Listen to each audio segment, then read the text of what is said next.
Greetings and welcome to this edition of Positronic. I'm Barry P. Cook, and I'm here to talk about Season 3 of Titans, which just was released the other day on HBO Max. They released the first 3 episodes all at once, which was cool because, we've been waiting a while, so it was nice to get 3 hours worth of episode out of them after such a long wait. Of course, now it's weekly, and we're going to have to wait a week between episodes going forward because that's how they stretch out those subscriptions for more months. Anyway, I really liked the first 3 episodes. The first one was called Barbara Gordon. This episode starts off after, I guess, somewhat of a time jump. They don't really say. And Jason Todd, who of course is Robin, has managed to track the Joker to a park. Bruce is out of town and tells him to stand down, but he doesn't. He juices himself up with something, which we still don't know the makeup of, and then goes after the Joker. Right away, I have a question, and I've had this question before, of course, but I wasn't doing videos on the show at the time, so I'm going to ask it now. Why did they cast this guy as Bruce, who, of course, is Batman? He's too old. I mean, for a live action thing, Kevin Conroy is probably the same age, but he's just doing the voice. This guy would be great for a Batman voice. He's got a decent voice, but he's too old for this part. The guy's like 60 and he looks it. So that just if he didn't look it, it would be fine, but you can tell he's older, without going to his IMDb. And are we supposed to believe Batman was still out there in his 60s? I don't think that's correct. Even Batman Beyond, I don't think had him doing it at that age, in the beginning when he first quits. And if they did, the whole point was he quit at that age because he was too old. And here's this guy, 60 whatever, still out there being Batman. I don't know. They could have cast anybody. Why did they cast him? I don't get it.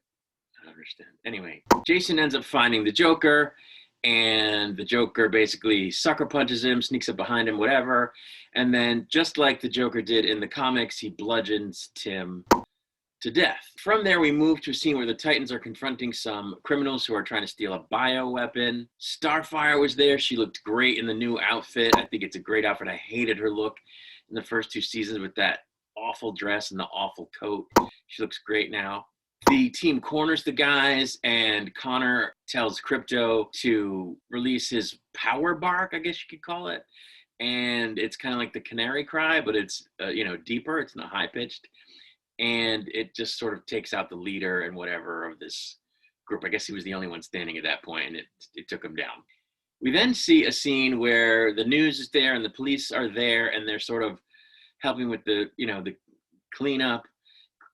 Cleaning up behind the batter, as it were, the cleanup pitcher. I don't do the sportings. I'm not good with the sports analogies. They're doing the support thing after the fact, we'll put it that way.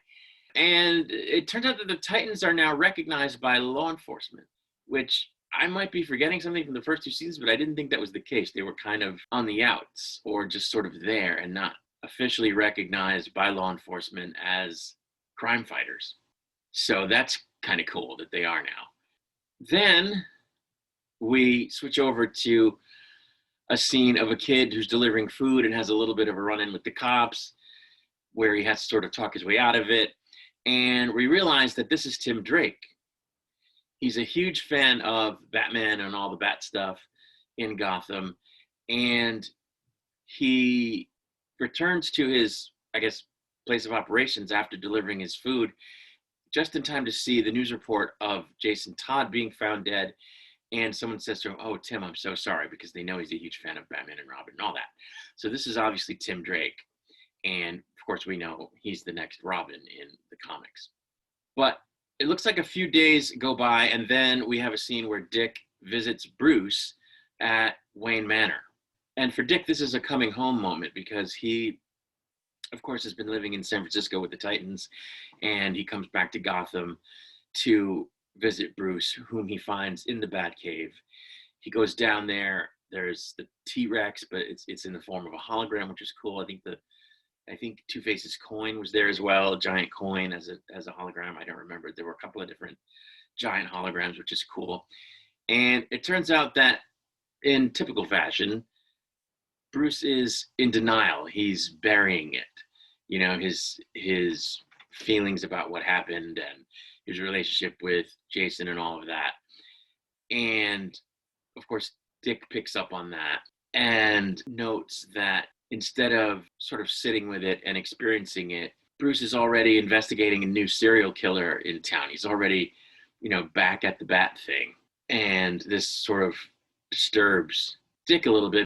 Then we get a scene back in San Francisco where the remaining Titans are sort of talking about what happened, and we get a scene where Beast Boy is working on his computer and he's kind of talking to himself. They did this apparently to work in some exposition where he's talking to himself, but he's talking to himself because there's no one else there, but he's talking to Raven. He's addressing Raven, who isn't there, and he mentions that she's on Themyscira trying to bring Donna back to life or whatever. Then we go back to Dick. He visits Barbara Gordon, who is the titular character for this episode, who is also now police commissioner in Gotham. And she's already using the wheelchair. So the whole thing with the Joker, where he shoots her, that whole thing has already happened. And they both talk about how they're worried about Bruce. So Dick has Barbara come over to Wayne Manor to visit with himself and Bruce and maybe talk to him and try to get him to, I guess, grieve or at least process what he's feeling. And it ends up in an argument between Barbara and Bruce. Well, kind of a one-sided argument, really, where Bruce doesn't say very much. But Barbara pretty much reads him the riot act about his tactics vis-a-vis, all the violence that he engages in. And she rakes him over the coals about how when her dad died at the hands of Mr. Freeze. And it was really good writing, I thought, for this scene. And this show really is very well written. And I hate to compare it to the Arrowverse because the Arrowverse is its own thing. It's goofier, it's flightier. This is a much more serious story set in the DC universe, the story of the Titans. The characters seem more like real people than comic book characters. And just for an example, of how the writing is trying to tell you things. She says, my dad died because he had a heart attack after he was freed from a ice block that he'd been frozen in by a crazy person. And Bruce goes, Mr. Freeze. And she says, I know who he is. And I think the point of that scene that line exchange is to show that Bruce is very much engaged in this whole thing about personas. And I don't want to say sensationalism of it, but the sort of fanfare of it, where, okay, yeah, they call him Mr. Freeze, just like they called the Boston Strangler instead of his name. And so Bruce's insistence on pointing out to her that the guy that did that has a sensationalized nickname or even a comic book style nickname, Mr. Freeze, shows that he's like hardcore into this sort of augmented reality where you wouldn't just say, Victor Freeze. You would say Mr. Freeze because that's his carnivalesque, the carnival that is Batman and the Gotham villains, the Gotham supervillains. It's his carnival name. And his insistence on injecting that into a conversation in which she's trying to be real with him about something that happened to her dad that was devastating because he died. He insists on bringing up this sort of point of sensationalism, this point of fluff, this point of fantasy. Not that it's not real, that the guy isn't called Mr. Freeze by everybody in Gotham, but just sort of the fantastical elements of it. When that wasn't a moment during which a normal person would do that kind of thing, when she's talking about something very serious. And then she expresses her frustration with that and her anger with that when she says, I know who he is. Like, just sort of pointing out to Bruce that he's kind of gonzo in a way, that he's too deep in it, maybe. Anyway, I'm belaboring this point, but it was just one moment that I thought was really cool. And I thought just the whole aspect of her taking him to task for everything was cool because she's not wrong about anything that she said. But then she says, well, I'll turn on the bat signal if we need you. And it's like, well, then, that makes you a hypocrite, doesn't it? That you raked him over the coals for how he's a vigilante that solves everything with violence, or solves a lot of things with violence. And she raked him over the coals about how he, in her estimation, ruined the lives of, or scarred the lives at least of Dick, and ruined the life of Jason by what she called weaponizing their pain, or in the case of Dick anyway, weaponizing his grief at when he lost his parents, and sort of doing the same thing to Jason, and to a certain extent herself, even though she volunteered to put on the cape and cowl as Batgirl independent of him. But, the flip side of that is that there were supervillains in Gotham that needed a vigilante to deal with them. I mean, the need was there. And he did do a lot to contain the supervillain issue, or at least mitigate it over the years.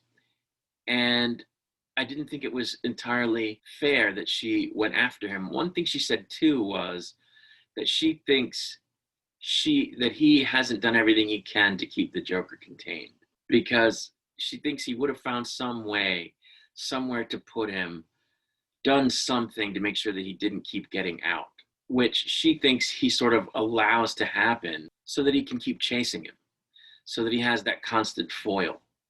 And that's something that's been raised in other Batman media, if not the comics, certainly on the web, and certainly by some of the undertones in some of the films, be they live action or animated, wherein there's a theory that not only will Batman not kill the Joker because it's the other side of his coin, or the more extreme version of the Batman side of his coin, that he sort of needs to keep his situation in perspective and from becoming that himself, and that the Joker won't kill Batman for the same reason, that he is the sort of less depraved side of his coin that allows him to sort of stay in his insane mindset that he gets pleasure out of. That without Batman, there is no raison d'etre for the Joker to continue being the Joker. And so he needs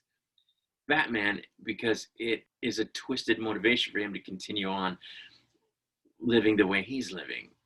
So that such that there's a dichotomy where they hate each other, or they both want to, they're constantly trying to take each other down, but neither one wants the other one eliminated. And she kind of thinks that this is something that's happening with Bruce, and she thinks it's sick, and she sort of tells him this. I didn't think it was entirely fair what she said. I didn't think she was wrong, but I didn't think she was entirely fair.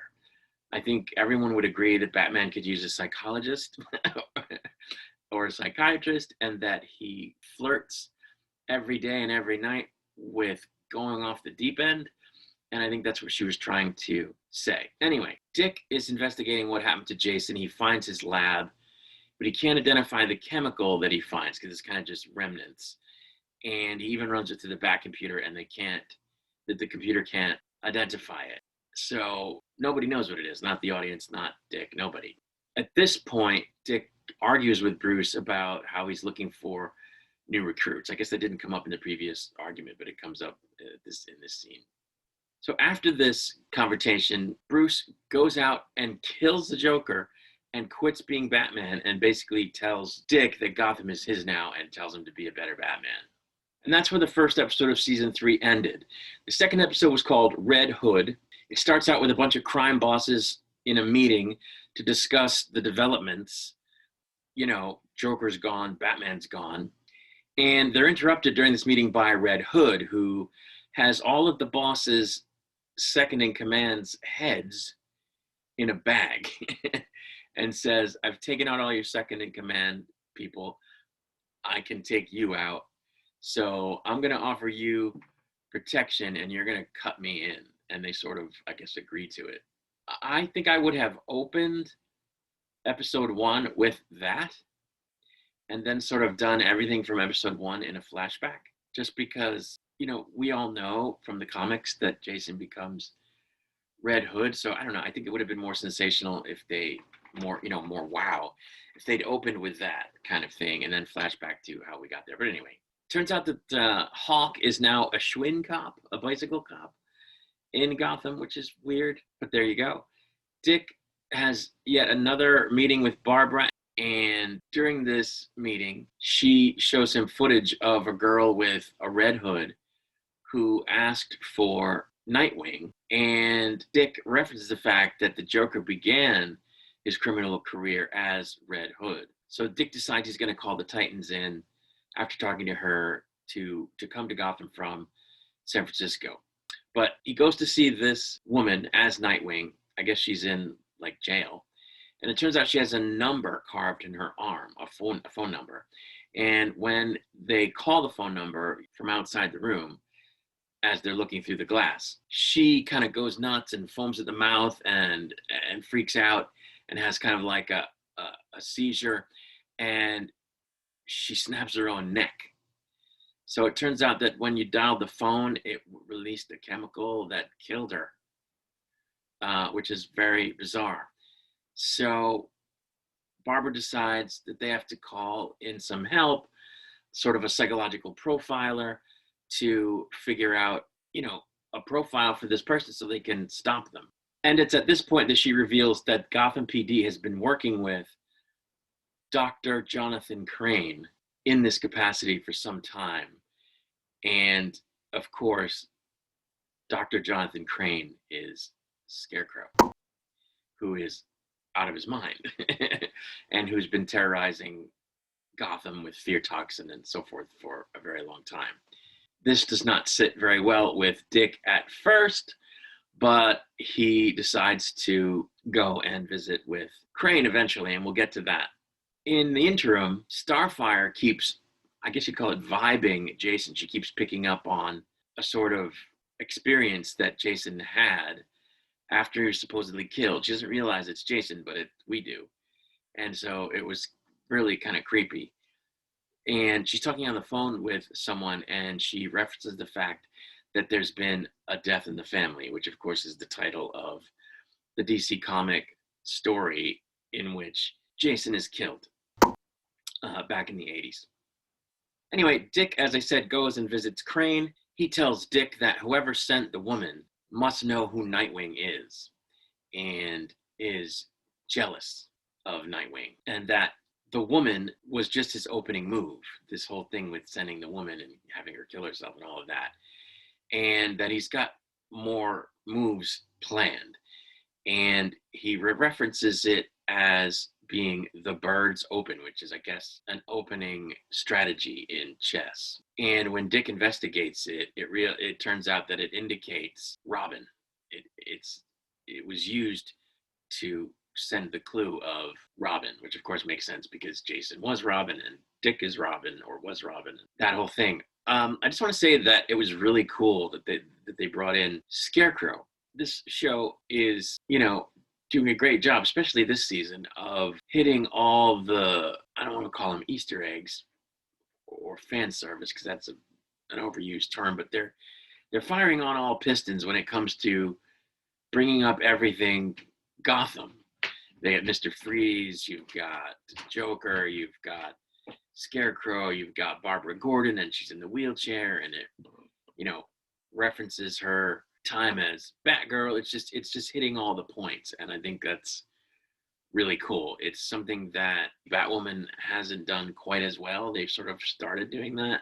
Gotham did a lot of that as well, but it was, I don't know, not as good somehow. But anyway, it turns out that this opening chess move also somehow indicated the addresses of the people that, at least it seemed to me, that Bruce was trying to recruit as new Robins. And it turns out that all those kids have been taken. So the Titans end up going to a bank robbery, which they believe is being pulled off by the parents of these taken kids who have been forced to do it. And they've showed up as a Red Hood gang in order to do this. But while most of the Titans are trying to interrupt the bank robbery. Superboy and Beast Boy find the kids, which is great because they figured that the kids being safe will allow the parents to stop robbing the bank. But they then also find the parents who were also taken to make it look like they were the ones in the bank when really they weren't. They were just random people. So the bank robbery goes ahead and there's an explosion and it makes the Titans look real bad and Barbara is not happy. So, this is Red Hood just messing with everybody. Anyway, later the Titans go to what they know is a fake 911 call to investigate what's happening because they think that it's something that Hood is doing to attract the police to a trap. And Hood is in fact there. Jason, as Red Hood, is in fact there. He confronts Nightwing, and during their altercation, his mask gets broken and his identity comes out. So right away, everybody knows that it is in fact Jason. And I say right away because it only took one episode. So that's how that episode ended. The next episode was called Hawk and Dove. I'm not really sure why they called it that. There is quite a significant plot with Hawk that we're going to get into, but it was why they called it. There wasn't a focus on the two of them. It was a focus on him. I mean, Dove is in. I don't know. Anyway, we'll see. Maybe it makes sense towards the end. It opens with Dick digging up Jason's coffin and finding it empty because, of course, now he's like, how can it be Jason? So he digs up the coffin and finds it empty, much to his alarm. Then he starts talking to the other Titans about how could this be, and I think it's Starfire says, Ra's al Ghul, and then Dick says, well, no, he's in Kadeem. I don't know what Kadeem is. I looked it up. I couldn't find anything. But there again, another reference. And of course, in the comics, that's what happened, if I'm not mistaken. He was brought back to life via Lazarus Pit, which of course is Ra's al Ghul's whole thing. And while I'm at it, if people want to weigh in on how to pronounce Ra's al Ghul, there are only kind of three ways as far as I know. It's Ra's al Ghul, Raj al Ghul, or Ra's al Ghul. So I don't know, but anyway, that's what happens there. Jason then places a call to Hank, who of course is Hawk, and lures him to a trap at which he ends up getting completely naked. But anyway, he plants a bomb inside of him and he demands that the Titans steal a bunch of gold bars from a gold bar transport truck and give them to him. And of course, and then he'll release the bomb. And of course, Dick says, well, I could just send you that much money right now because he has access to the Wayne fortune. This isn't really about the money. I have the money and I could just send it to you. What are you up against? What are you up to? Is he just trying to get them to jump through hoops? Is he trying to distract them? What's going on? Anyway, Starfire keeps having her sort of visions and they figure out that someone actually stole Jason from the morgue. So it seems like he was actually dead and then brought back to life. And if not that, he definitely was really and truly thought to be dead by the coroners and so forth, and actually seemed dead, but then was taken from the morgue by other actors, by other people, by a third party. So what's that about? We don't actually know. Like, it'd be one thing if he woke up on the slab himself and said, I gotta get out of here, and took off and then decided to become Red Hood, but that doesn't seem to be what happened. Somebody removed him from the morgue. And how did they know he wasn't dead? Did they know he was dead, but they were going to revive him? What? We don't know how that happened. I'm wondering if he took, what he took before he went to visit the Joker allowed him to appear dead in case he was attacked or something, so that, I don't know, it would allow him a chance to get back up and fight back in a surprise way. I don't know. We're going to find out that this thing that he ingested is responsible for the fact that he's still alive or back from the dead. Well, how exactly they're going to do that, we don't yet know. Is it some kind of Lazarus Pit derivative? Was it kind of a blowfish toxin thing? Blowfish toxin thing where you can appear dead, like Serpent in the Rainbow? That's an old reference. As all of this is going on, the bomb inside Hank is counting down and it's tied to his heartbeat. So Superboy is trying to build something that can extract it based on the schematics of the thing that he read up on once they figured out who made the bomb. And he keeps failing. It keeps coming up with a construction that doesn't actually work. Hank, of course, is trying to come to terms with the fact that he's probably going to die. And Jason ends up luring Dove to a location where he basically just asks her to kill him. She tosses him a gun, and he basically says, I want to do death by cop, death by dove, or whatever. And he says that if she pulls the trigger and kills him and he drops, he'll release the dead man switch that he's holding upon his death, obviously, and that this will release the bomb from its attachments inside Hank's body, and they'll be able to remove it. But before she can pull the trigger, Nightwing intervenes. She's trying to say, don't do this. This is what he wants you to do. It'll change you irrevocably. That's what he's trying to do. Don't shoot him.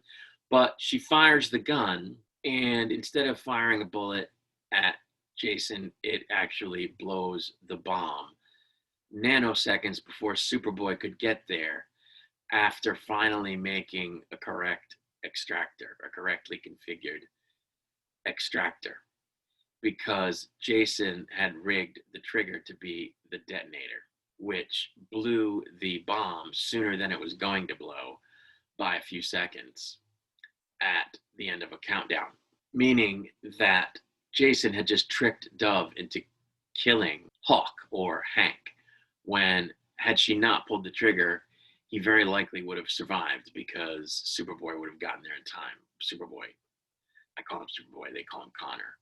So it was really dark, that particular moment, and sad, because Dove, of course, is devastated.